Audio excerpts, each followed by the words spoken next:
Now. On 105.9 FM and streaming worldwide on the WMAL app. O'Connor and Company. 6:07. It's O'Connor and Company. Thanks for tuning in on to Big Friday Extravaganza, the 12th day of July. Thank you for letting us ride shotgun with you on your morning commute. It's 6:35. Gabe Kaminsky from The Examiner on a story he's been covering for months now about how social media and websites that have a conservative point of view is being censored and silenced and demonetized and bankrupted by organizations on the left who claim it's all about disinformation. 8:05, Sean Spicer. He's done his own big boy press conferences in his time. And at 8:35, Emily Miller on the Alec Baldwin trial. That's Patrice Onwuka, and I'm Larry O'Connor. Happy Friday, everybody. And to you. It was the big boy press conference. This was supposed to be it. Everything was riding on this. And honestly, the bar was so low that all the president had to do was, not malfunction like he did 2 weeks ago. And I guess he was going to be fine. It was highly anticipated. It got pushed back by over an hour, by the way, at the last minute. He's chronically running late. But just hours before the press conference was even to begin, Joe Biden at the NATO gatherings that he has been hosting all week, as we just discussed, had a moment to introduce the president of Ukraine, Vladimir Zelensky. And, well, this is how he did. Cut one. And now I want to hand it over to the president of Ukraine, who has as much courage as he has determination. Ladies and gentlemen, President Putin. Yeah. Yeah.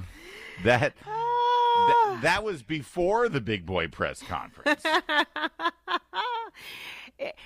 To be a fly in the room, there's so many faces. There's Zelensky, who's next to him, like, wait, that's not my name. And then there are the cabinet members in the front row who are like, one gasped like this. Yeah. Right. Blinken and Austin. Lloyd Austin, and everyone's like, well, everybody does that. So I've done that before. Of course you have. Not multiple times a day, and not when. And guess what? I mean, to all my friends on the left, I saw this on my Facebook page. My old former people who I used to work with in theater. It's like, oh, come on, everybody's done that. Okay, you're right. Everybody's done that. Everybody's also not the president of the United States. Yeah. Everybody's also not on the world stage introducing somebody who, if you're going to mistake, it's like, honestly, they've spent the last 10 years telling us that Vladimir Putin is Hitler. By the way, that's only after they were done making money off of Vladimir Putin. Don't forget, Hillary and Bill and Obama, they all loved Putin back when there was a cash cow coming out of Moscow for Democrat causes. Then they decided Putin's Hitler. So basically, he just called our ally in Ukraine Hitler. And we're all supposed to say, well, everybody does it. President Putin. Then the big boy press conference starts. And let's just go in order of how we've laid it out here, if we could, Michael. First, this question has to do with taking a neurological exam, which, by the way, then required Joe Biden to actually say neurological, which, well, let's see how he did. We've had some discussions over the past few days with your press secretary about the question of health exams. And you said you take a cognitive test every day in this job. Are you open to taking another physical or test before the election? Governor Whitmer of Michigan, for instance, said it wouldn't hurt to take a test. Well, look, two things. One, I've taken 3 significant and intense neurological exams by a neurologist. Woo. In each case, as recently as February. And they say I'm in good shape, okay? Although I do have a little problem with my left foot because it's not as sensitive because I broke my foot and didn't wear the boot. But I'm good. I'm tested every single day about my neurological capacity, the decisions I make every day. Oh, God. You talk to my staff, all of you talk to my staff. Sometimes my staff talks a lot.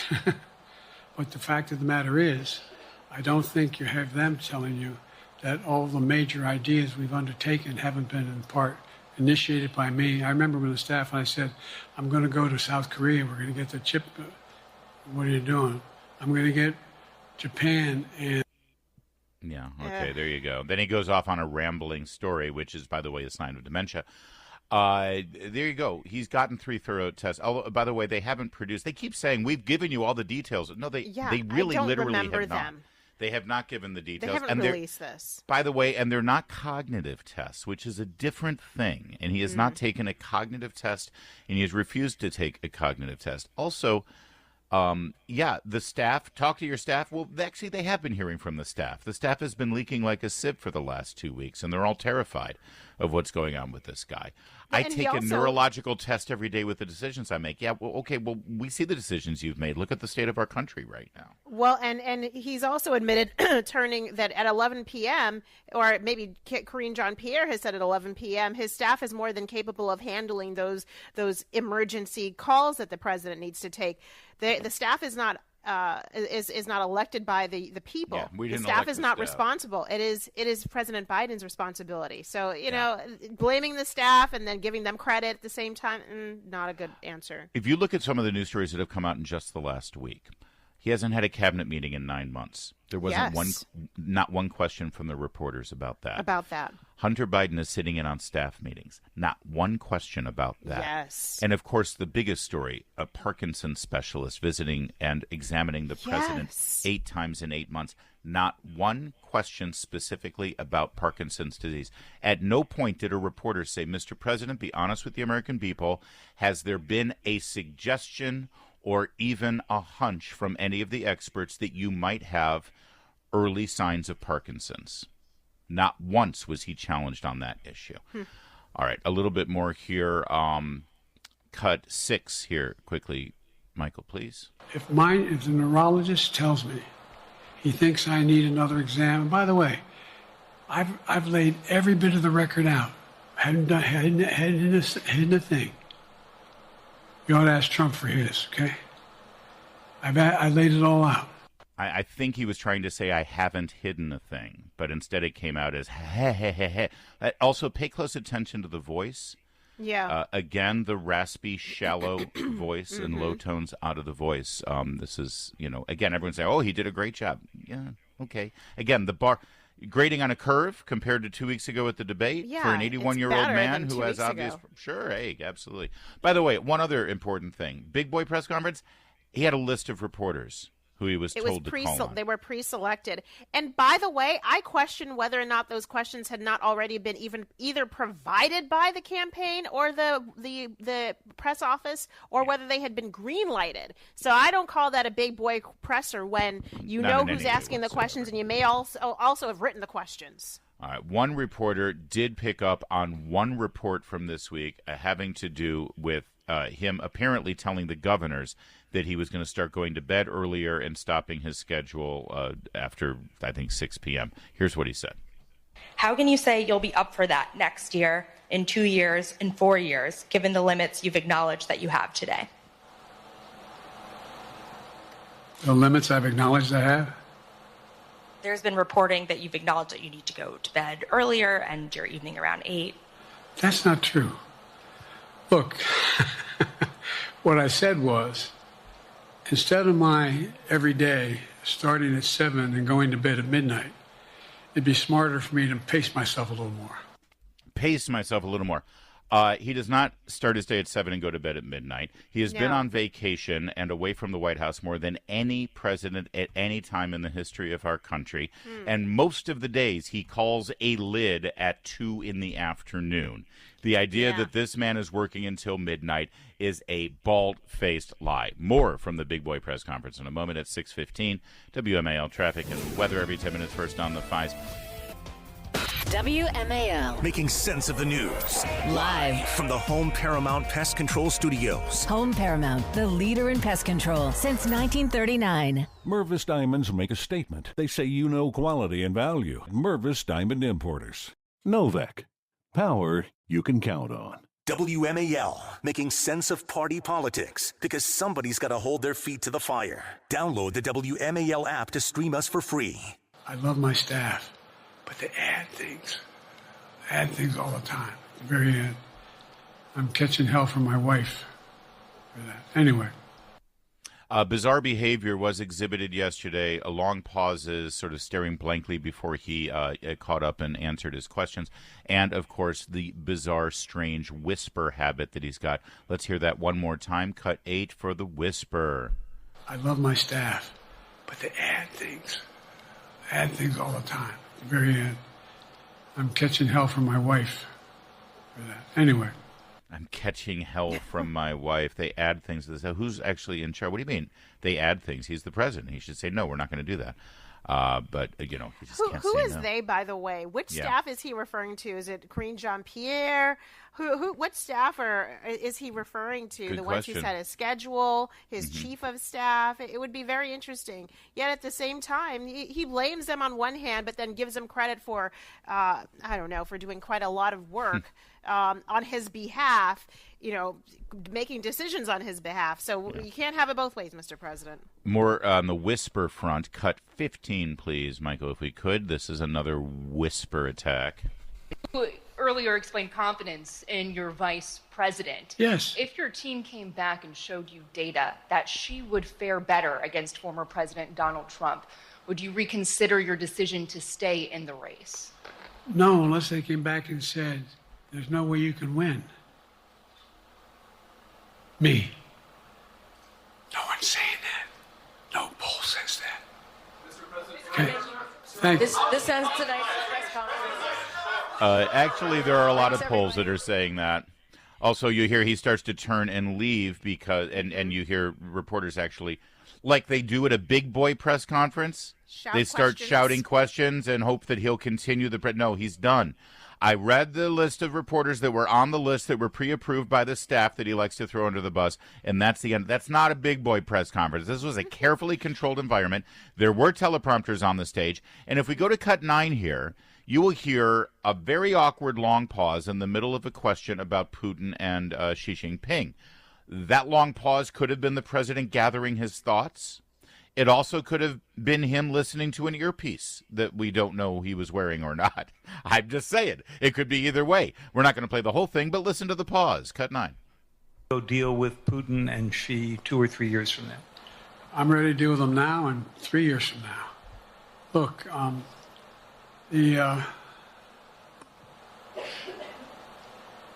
like I said, I'm dealing with Xi right now and direct contact with him. I have no good reason to talk to Putin right now. Okay, so that was a really long pause, Patrice. It was like he spaced out and then came back. It's sad. There were actually a couple of moments like that. Also, earlier, and we haven't played this because it's gratuitous, but it was a great edit. He referred to his vice president as Vice President Trump. It was kind of funny. There's a lot of memes out there. There's pictures of Kamala Harris with Vladimir Zelensky, and it says, here's Vice President Trump meeting President Putin. That's the funny one. I have seen Kamala Harris's hair with President Trump's face, and then the reverse as well. The memes are amazing this morning. People get names wrong all the time. Yeah, not like this guy does. As he was leaving, somebody asked about the fact that Trump was already making fun of him, which he did. Trump took to True Social to make fun of him about saying Vice President Trump. Here's cut 16. Take a listen to that. This concludes. Respectfully, earlier you misspoke in your opening answer. You referred to Vice President Harris as Vice President Trump. Right now, Donald Trump is using that to mock your age and your memory. How do you combat that criticism from tonight? Listen to him. This concludes tonight's press conference. Thank you, everybody. What in the hell does that mean? He said, listen to him. Does that mean President Trump is right? Listen to him. Trump's got a point. You should listen to him. Either you can't spin that anyway. That just sits by itself. It's self-explanatory, Larry. Listen, this is what's delightful about this. For those of you who were like, oh gosh, we would rather run Trump against a diminished and damaged Joe Biden than Kamala Harris or some other Gavin Newsom or someone with energy and the ability to say things without imploding on stage, then this was a great night for you because at the march toward removing Joe Biden from the ticket was getting palpable. And I think that Biden didn't suck enough for them to make that case today. I think that there's just enough for those bitter clingers to hang on and say, "Are you kidding? He was great. What's the problem?" And they're stuck. I think the Democrats are stuck with him after this. I would grade him a C minus. If the debate was an F, then he got a C minus last night, which is not bad. And I think it buys Biden some time to continue to galvanize the troops, and it buys. But then it also buys his detractors time to say, okay, well, that's an anomaly. Don't worry. Give it a couple days. But what's more important is, I think, who comes after him and how they come after him. I know we're running up against a break.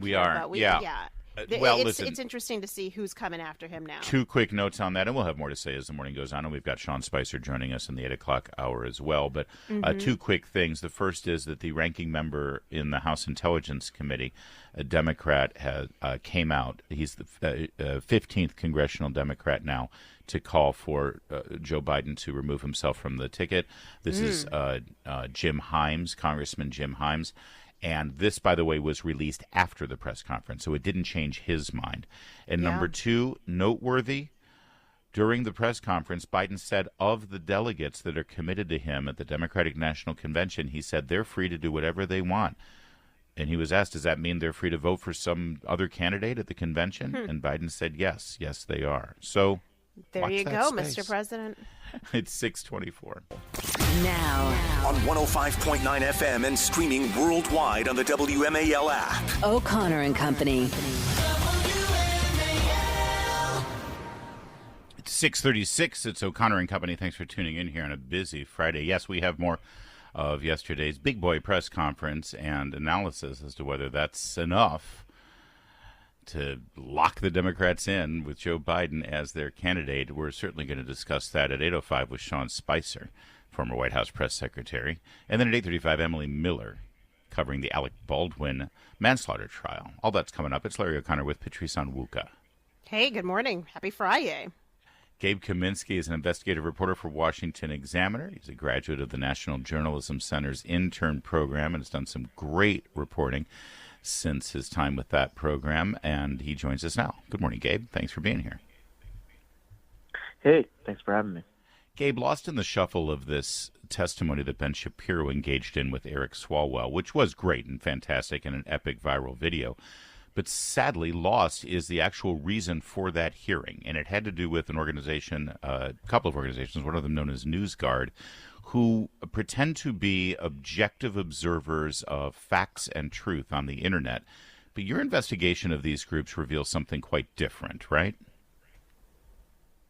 Yeah, the organizations at the heart of what Ben Shapiro was testifying about in Congress is something the House Judiciary Committee released a report on, and something my reporting has touched on over the past few years, which is that there's several organizations in the United States and overseas that are curating blacklists that they feed to advertisers in the media industry with the intent of defunding and shutting down media outlets they disagree with.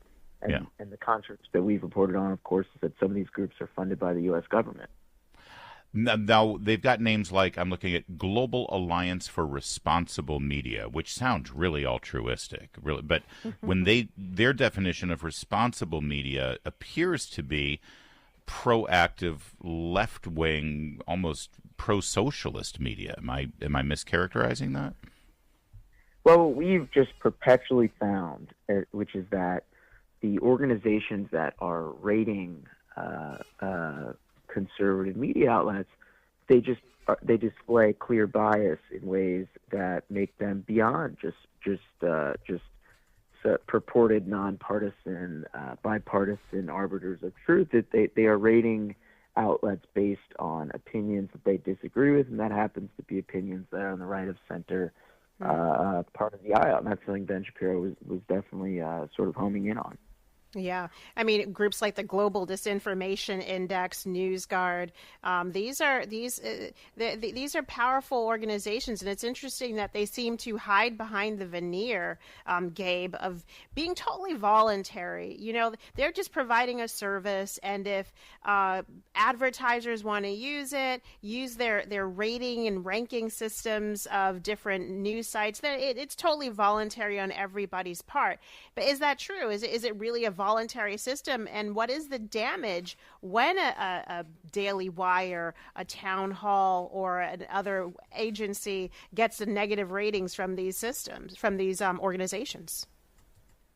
I would say it is voluntary, actually, and the thing to understand about these organizations is they do operate all very differently. So the Global Disinformation Index operates in a different way that, say, NewsGuard operates. I think the problem that we find that my reporting is definitely focused on is that when the U.S. government funds these organizations, it creates an element in which not only are these private groups taking steps to censor conservative media outlets, but they're doing it after having received taxpayer dollars. And I think that's really the problematic nature that prompted lawmakers to look into. So these companies can, curate blacklists and try to defund websites they disagree with, but if they're using federal funds, that's where this is really an issue. Gabe Kaminsky is our guest, Washington Examiner. You say the federal government, through what department? Is this a State Department initiative, or where's the money coming from exactly? A lot of the funding to groups that are engaging in these kind of disinformation, misinformation initiatives, it's through the State Department, specifically through an office in the State Department called the Global Engagement Center.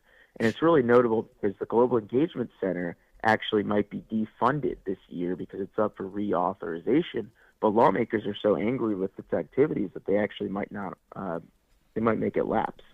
There's a British group called the Global Disinformation Index. Who's the CEO of that group? George Orwell.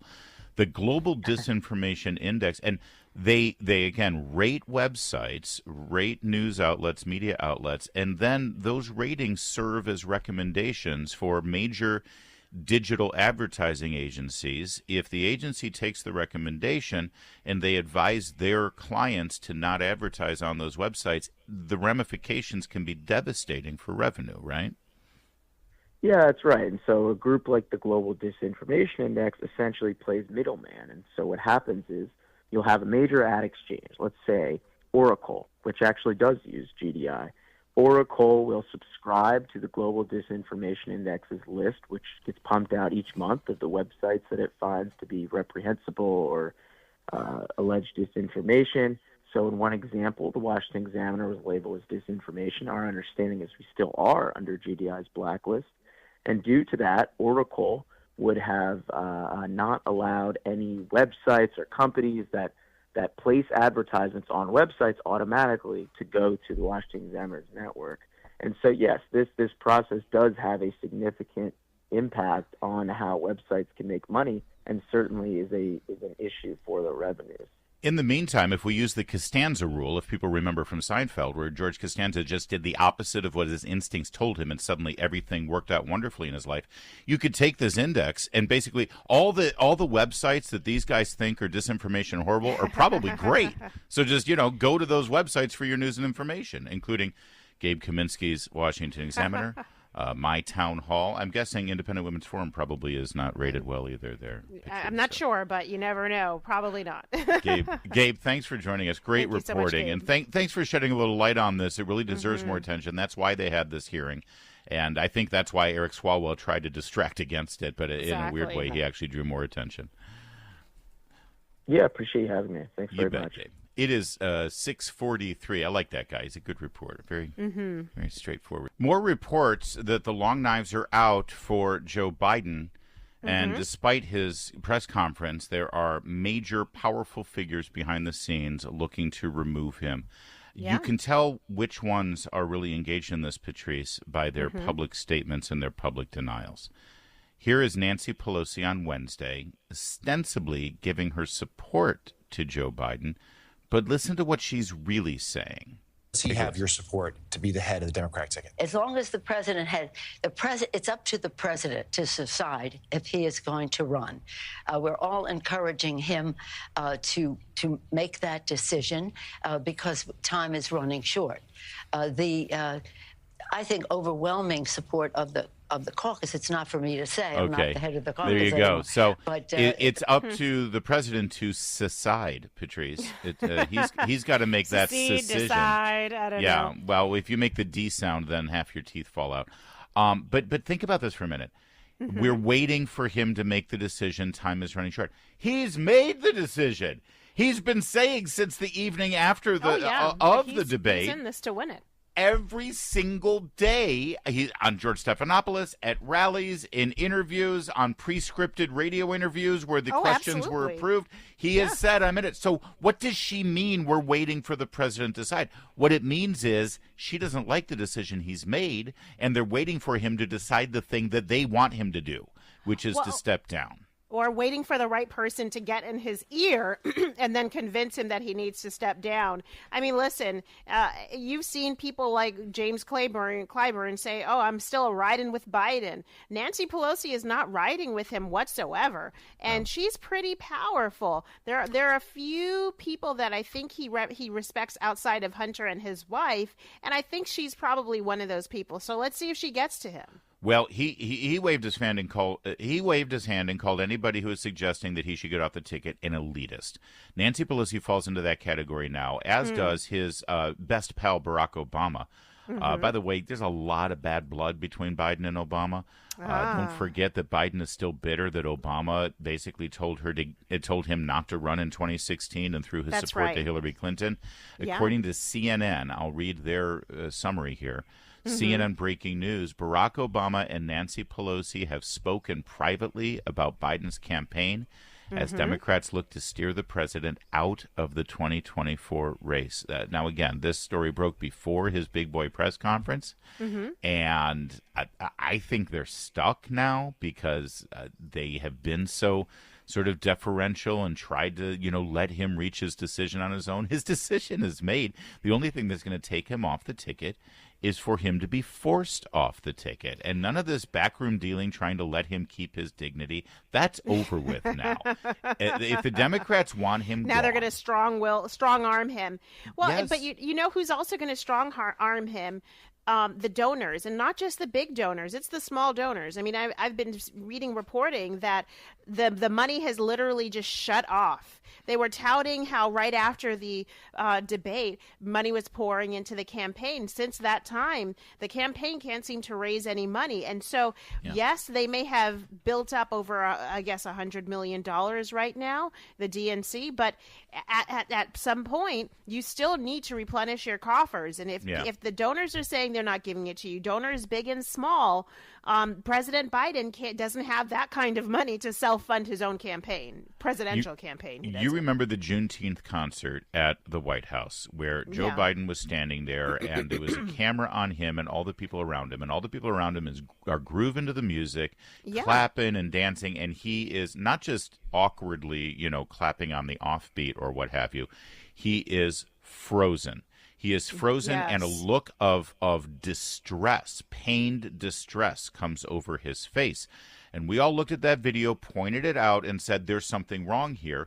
The White House and major media outlets all called us liars, that we were engaged in cheap, fake propaganda by taking the video out of context. You remember Karine Jean-Pierre saying he was enjoying the music. He was just enjoying the music. Well, they're singing a different tune now. ABC News, listen to this. ABC News, multiple people who attended an event celebrating Juneteenth at the White House last month, 17 days before the debate, told ABC News in interviews that they had concerns about President Biden after personally watching him at that event, and they say others they spoke with who were also in attendance did as well. Quote, we didn't know quite what to make of it, but we thought it was different, and it was, he seemed altered, said State Representative Ron Reynolds, a Democrat from Texas. Maybe ABC News should have did some investigating on this story before they slandered us and called us lying propaganda cheap fakes. But, we'll be called disinformation and we'll be indexed, just like we just spoke with Gabe Kaminsky on the Global Disinformation Index because we told the truth. And it's good for ABC News weeks later to come around to the truth because, let's face it, with the COVID pandemic, it took them over a year to come around to the truth. And let's not get started on the Hunter Biden laptop. It's 6:53.